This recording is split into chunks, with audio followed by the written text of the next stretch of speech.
जैसा कि आप सभी लोग जानते हैं कि कोरोना वायरस से संक्रमित लोगों को बचाने के लिए डॉक्टर्स अलग अलग तरीक़ों से इलाज को तलाशने में लगे हैं। इन्हीं तरीक़ों में से एक है कॉन्वेलेंट प्लाज्मा थेरेपी। खबरों के अनुसार SARS-CoV, H1N1 और MARS-CoV जैसे खतरनाक वायरस के इलाज में भी इसी थेरेपी का इस्तेमाल किया गया था। मीडिया में आई खबरों के अनुसार दिल्ली के निजी अस्पतालों में इस थेरेपी का इस्तेमाल जिस 50 वर्षीय गंभीर रूप से संक्रमित व्यक्ति पर किया गया वह समय में ही ठीक हो गया। इसी के बाद प्लाज्मा थेरेपी को उम्मीद की किरण के तौर पर देखा जा रहा है। प्लाज्मा थेरेपी का जिक्र खूब हो रहा है।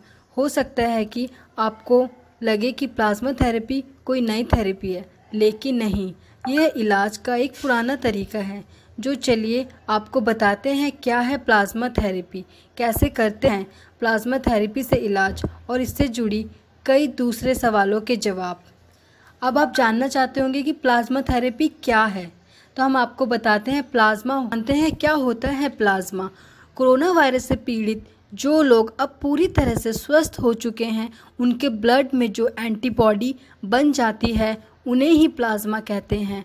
प्लाज्मा थेरेपी से कोरोना वायरस से पीड़ित लोगों का इलाज करने की खबरें आजकल मीडिया में डॉक्टर कहते हैं कि इस थेरेपी में ठीक हुए व्यक्ति के ब्लड में एंटीबॉडी निकालकर कोरोना वायरस से पीड़ित व्यक्ति के शरीर में डाली जाते हैं, जिससे कोरोना वायरस से पीड़ित व्यक्ति को ठीक किया जा सकता है। डॉक्टर का ये भी कहना है कि हालांकि अभी तक इस थेरेपी का कोई परिणाम नहीं है कि यह कोरोना वायरस का इलाज है, लेकिन कई रिपोर्टों में प्लाज्मा थेरेपी से कोरोना वायरस से पीड़ित व्यक्तियों के ठीक होने की बात सामने आई है। इसी वजह से ICMR ने इस थेरेपी को ट्रायल के तौर पर इस्तेमाल करने की सिफारिश की है।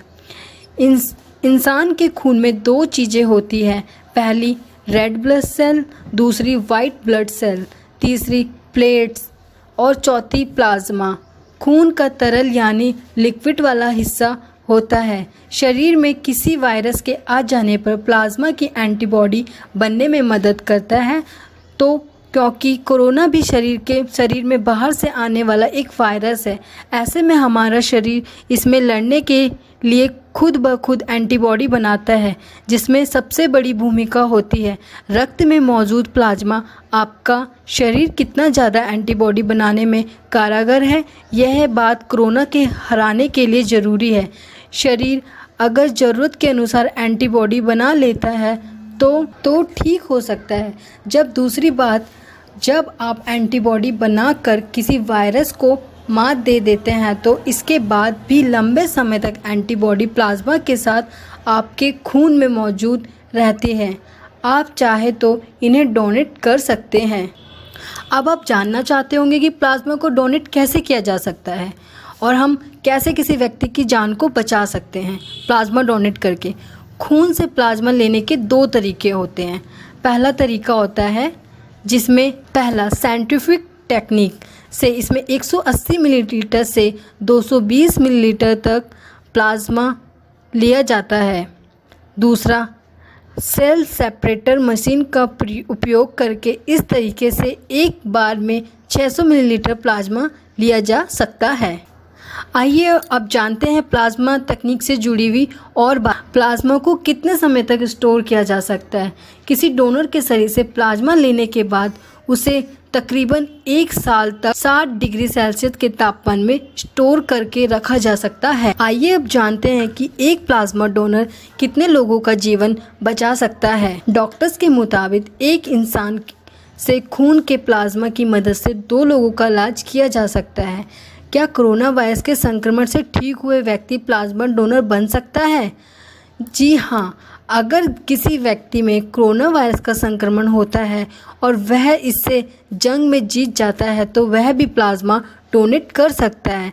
ऐसा इंसान कोरोना नेगेटिव आने के 2 हफ्ते बाद ही प्लाज्मा डोनेट कर सकता है। सबके मन में एक सवाल उठ रहा होगा कि प्लाज्मा ट्रीटमेंट से कोरोना वायरस को हराया जा सकता है। कोरोना वायरस के इलाज के लिए भारत के दिल्ली और पंजाब जैसे राज्यों में इसको ट्रायल के तौर पर मंजूरी मिली है। फिर भी कोरोना वायरस के इलाज में प्लाज्मा ट्रीटमेंट कितना कारगर है यह कह पाना अभी मुश्किल है, लेकिन चीन में इससे इस्तेमाल से मरीजों की सेहत में सुधार देखा गया है। कई देशों में भी इस ट्रीटमेंट से फ़ायदा मिलने की खबरें मिली है। भारत में ICMR और DGCI के ट्रायल के बाद ही कुछ कहा जा सकता है। अगर आप सभी को यह वीडियो पसंद आया तो प्लीज़ लाइक एंड सब्सक्राइब करिए। धन्यवाद।